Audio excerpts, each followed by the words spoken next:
Hello, everybody. Thank you for joining us for the second panel of our conference on African-Israel relations. This panel will deal with the Middle East regional power struggle in Africa. And without further ado, I just start to present our participant because we have a short panel and a lot to talk about. So our first speaker is Joshua Meservey, right? Yes. He's a senior fellow at Hudson Institute, where he studied great power competition in Africa, African geopolitics and counterterrorism. He's a returned Peace Corps volunteer who served in Zambia before working for a refugee resettlement NGO based on Kenya. He has also worked as the U.S. Army Special Operations Command at the Atlantic Council Africa Center and as a researcher fellow for Africa at the Heritage Foundation. He has testified 7 times before Congress and once before the U.S.-China Economic and Security Review Commission, and is frequent commentator on African policy issues in a range of print and digital media. He has a master's degree from Fletcher School at Tufts University and a bachelor from Templeton Honor College in Eastern University. And his topic will be strategy of Iran and GCC countries in Africa, risk and opportunity. Please try to talk for 15 minutes because we would like to people that have chance to Q&A. Thank you.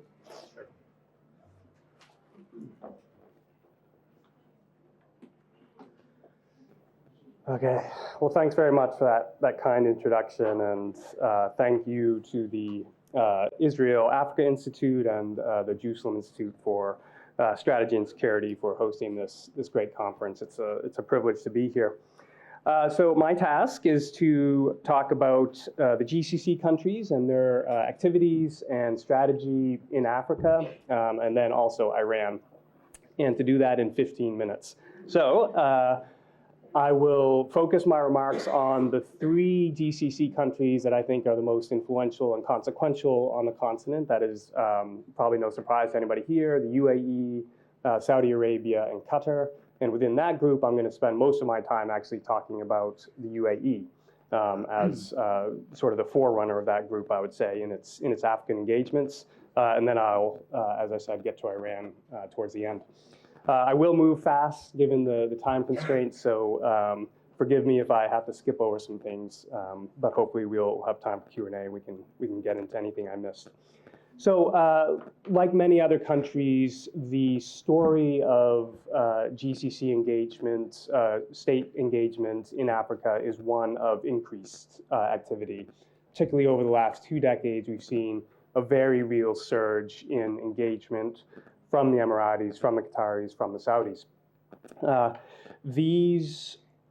In general, this flurry of engagement is driven by 4 strategic imperatives that the GCC countries share, although how they pursue those strategic imperatives varies a bit. First is food security. The region imports anywhere between 80 to 90% of its food. Kuwait imports 95% of its food. This is a problem that they've been aware of for many years now.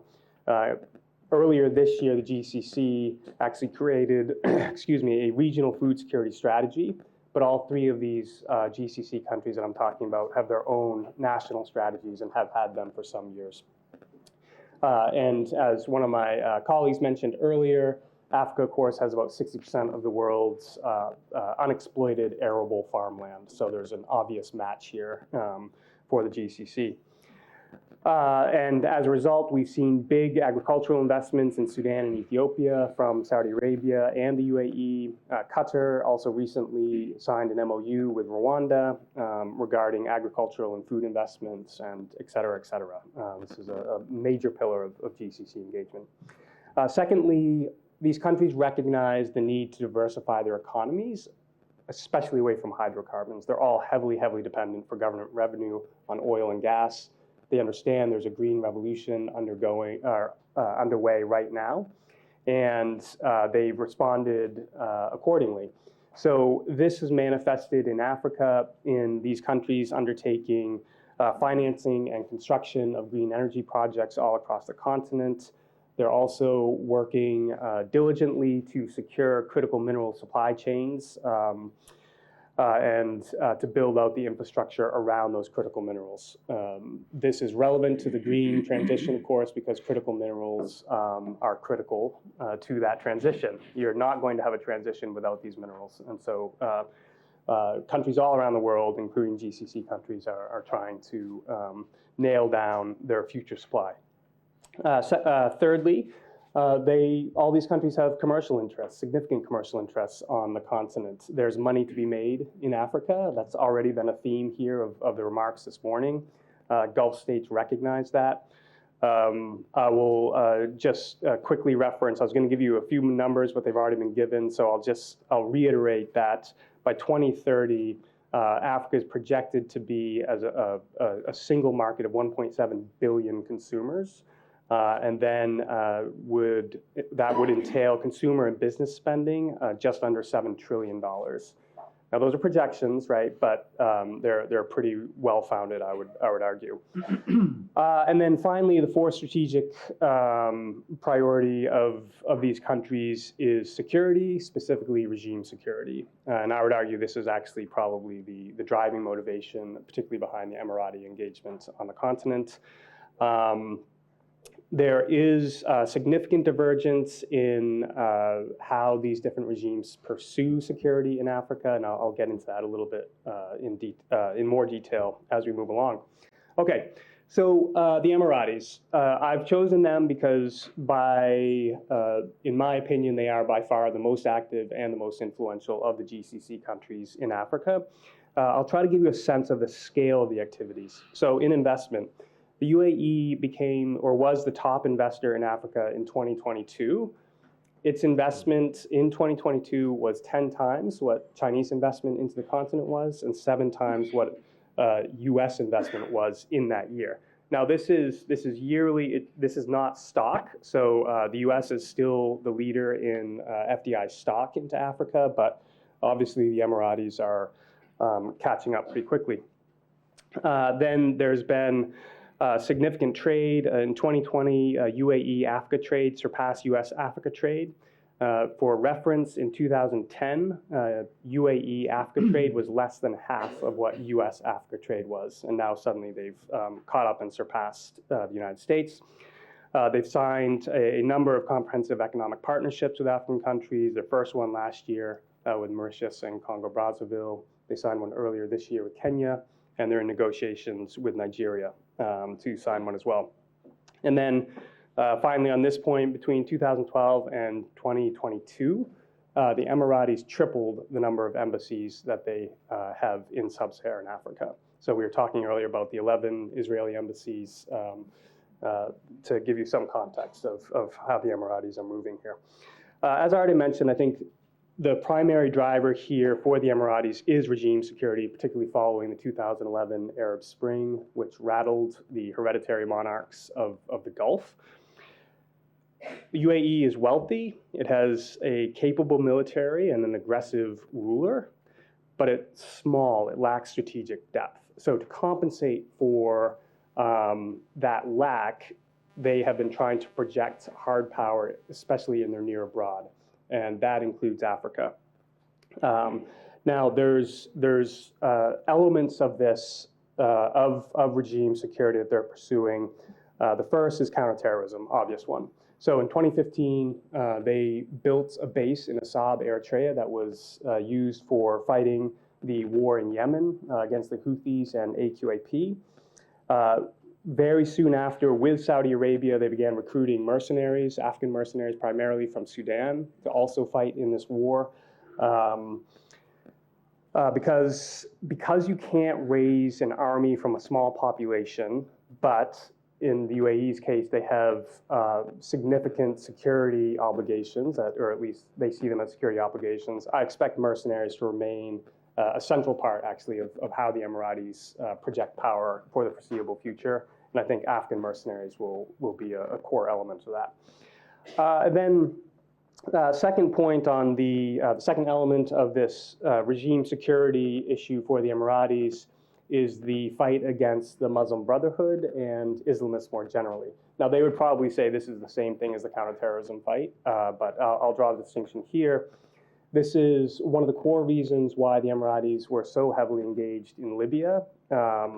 They supported Khalifa Haftar there, who was seen as an anti-Islamist bulwark.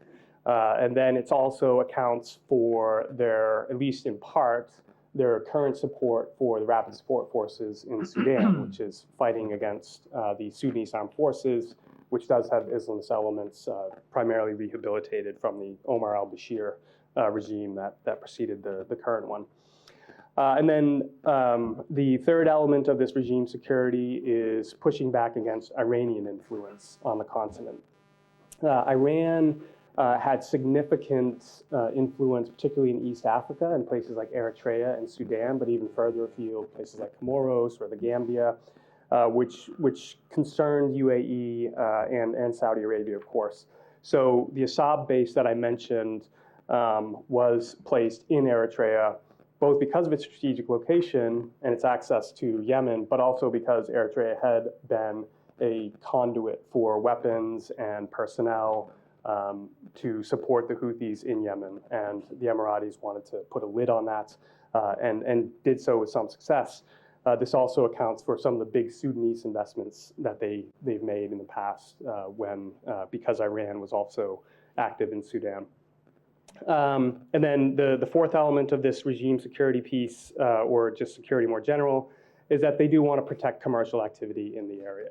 So in 2011, at the height of Somali piracy that emanated from a region in northern Somalia named Puntland, the Emiratis stood up what was called the Puntland Maritime Police Force. This was primarily a mercenary operation, but it was designed to attack piracy in that region. It did have some success because the Emiratis are highly dependent on seaborne trade, particularly as a major exporter of hydrocarbons.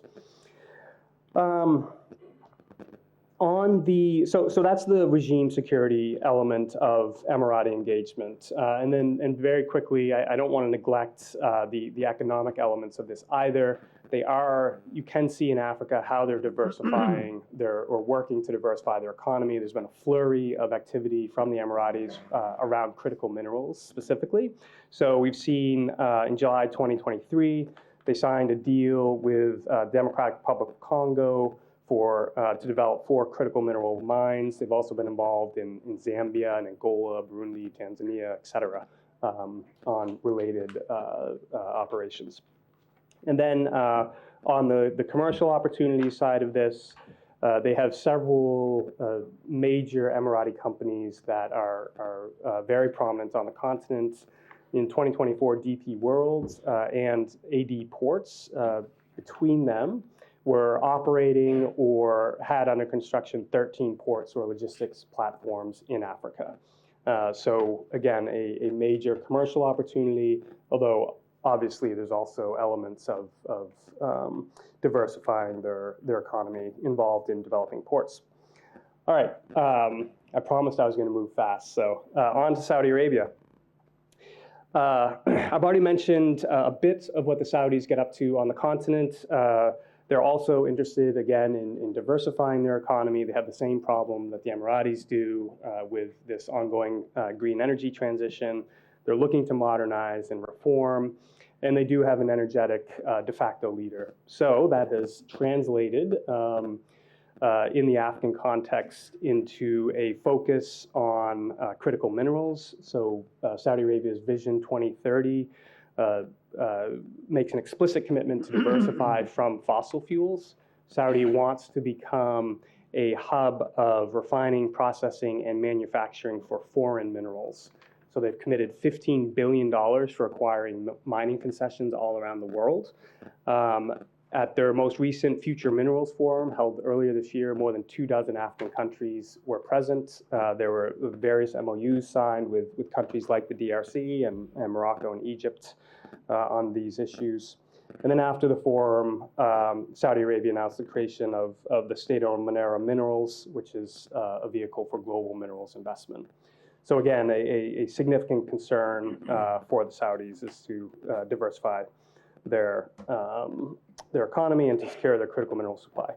I'll note one sort of distinguishing feature of Saudi engagement on the continent, and that is their traditional proselytization of their specific form of Islam, known as Wahhabism. In 2005, former CIA Director James Woolsey estimated that the Saudis had spent between $80 and $90 billion proselytizing this form of Wahhabism, including in Africa. Now, under the current Crown Prince, it looks like the Saudis have moved away from this model a little bit, but there's still very significant Wahhabi influence in Africa because of these Saudi proselytization efforts. I'll note, I mentioned the anti-Iran element of what the Emiratis have been pursuing on the continent. The Saudis have been involved in this as well. However, we're all aware, I think, of the March 23 Saudi Arabia and Iran rapprochement. There was also currently, I mentioned the Sudanese civil war. Tehran is aligned with Saudi Arabia in this civil war. The Emiratis are supporting the other side of the civil war. So this is something to keep an eye on. We'll see if this softening or warming will actually drive long-term or change the Saudis and Iranians' long-term engagements on the continent. On to Qatar. Qatar is the smallest GCC population, also wealthy, of course, but it hasn't tried to compensate for its lack of strategic depth by projecting hard power, but rather by adopting more indirect means, what we would describe as soft power frequently. This includes mediation. Mediation is actually enshrined in the Qatari constitution, their 2003 constitution. They've tried to shape the Arab world's opinion through, especially the Arab world's opinion through Al Jazeera, their media arm. And they've also tried to bind other countries to their own security through strategic investments, particularly utilizing their natural gas and their concomitant wealth. In Africa, this has manifested in an approach that's been different from the Emiratis and the Saudis, especially, I already mentioned the mediation. Qatar has been involved in mediation efforts in 2000, 2008, 2009, 2011, all in Africa. There's rumors that it might be getting ready to mediate a deal between the Somalia government and Al-Shabaab. We'll see if those rumors are real. It also largely embraced the Arab Spring rather than push back against it like the Emiratis and the Saudis did because of the Islamist elements to it. So the Qataris provided material support to uprisings in Libya and to the post-Arab Spring Islamist governments in Tunisia and Egypt. Again, a very different approach from the Qataris. And then there are these distinctions, but they've also, again, they have these same strategic concerns that the other GCC countries do. So they provide significant aid. They're involved in a range of commercial activities. Qatar Air, for instance, just bought a 49% stake in Rwanda Air. And then they created the Qatar Mining Company in 2010, which is designed to increase non-oil revenues and diversify the economy. That mining company has two current projects, a copper and gold project in Sudan and a steel plant in Algeria, which is a joint venture with Algeria state-owned enterprises. Okay, and I'm gonna now finish up with Iran. So like the other countries we're talking about, Iran has also been trying to increase its recent Africa engagements. It's had a rockier path because I mentioned the Emirati and Saudi efforts to push back on its influence in places like Eritrea and Sudan, which were successful. However, in the last several years, we've seen Iran start to make a comeback, in a sense, on the continent. Iran believes that Africa, because of its Muslim population and its developing status and what it perceives as less pronounced Western influence, is a good place to fight the West. So, in practical terms, it's been using its relationship in Africa to break its international isolation. African votes at UN bodies are really important. So for instance, at the Human Rights Council, African states have 13 of the 47 seats. And periodically, resolutions condemning Iranian human rights violations are tabled at the HRC. African countries rarely vote for them. So there's been some success here for the Iranians. Senior Iranians are regularly received on the continent. President Ahmadinejad in 2006 addressed the African Union Summit. More recently, President Raisi just last year visited the continent twice. He visited Kenya and Uganda, and then also the BRICS Summit in South Africa following his Kenya-Uganda visit.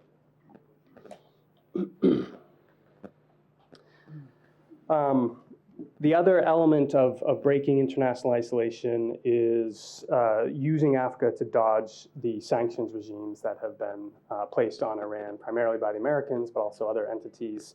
So there's a large Lebanese diaspora that's concentrated, especially in West Africa, that is a significant source of funding for Hezbollah. In 2019, for instance, the US government handed down sanctions on Hezbollah funder operations in Ghana, Sierra Leone, Benin, Cote d'Ivoire, Gambia, and Liberia, just to give you a sense of how extensive this is. There's also, through leaked, what were known as the spy cables that were leaked in 2015, we know that the Iranians, going back to at least 2005, were approaching the South Africans trying to get support for the Iranian nuclear program. Then the Iranians sell some weapons on the continent. In fact, the Gambia and Senegal in the past have cut ties with Iran because of Iranian weapons moving through or being found in the country.